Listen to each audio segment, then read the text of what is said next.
Hi, and thanks for logging on to the Daily DVAR Halacha. And here's a brand new halacha for you, and it's for Wednesday, 23rd day of February, 22nd day of Adar Rishon. Today we're going to do this interesting halachic situation. Men and ladies are both responsible to hear the Megillah on Purim. Okay, simple halacha. Men and ladies must hear the Megillah. But some of you out there know you're learning pretty well and know that we have a rule throughout all of our learning, and that is that ladies in Judaism are exempt from mitzvahs aseh shehazman grama, which means a positive command that's tied to time. Like, for example, I think this would be a good example. Ladies aren't commanded to put on tefillin. Because tefillin are only a daytime mitzvah, and it's a positive command. Ladies aren't commanded to sit in the sukkah the way men are, because it's a positive command tied to time.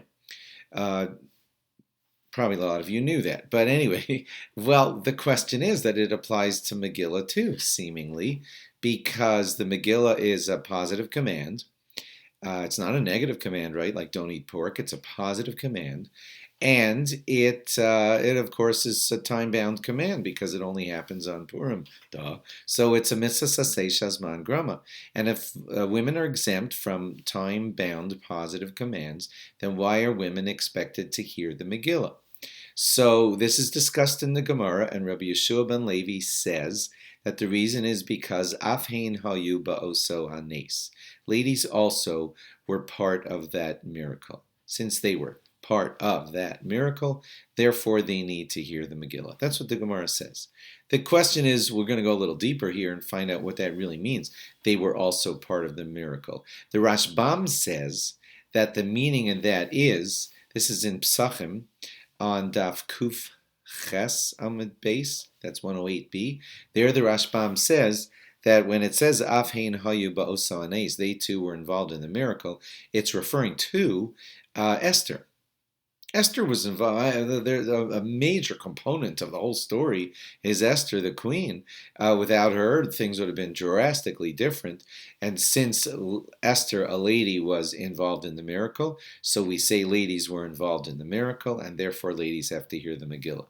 Tosfos does not like that explanation, and he asks on it, wait a minute, if Afhein Hayu Ba'oso Hanes was referring to Esther, it wouldn't have said Af, Hain, also them. The also doesn't kind of jive. It makes it sound like ladies were also to what? And also it says Hain, them, and Esther is not a plural. So he doesn't think that that fits well in the language of Afhein Hayabos Hanes. So he re-explains it in a much simpler way, the way you may have assumed that it meant originally, and that is, he says, hello, Haman was interested in wiping out the Jewish people, men, women, and children, right? He wanted us all dead. So Afhein Hayabos Hanes, according to Tosfos, means that we were part of the miracle. Men were supposed to be killed by Haman's decree, and Jewish ladies were supposed to be killed by Haman's decree also.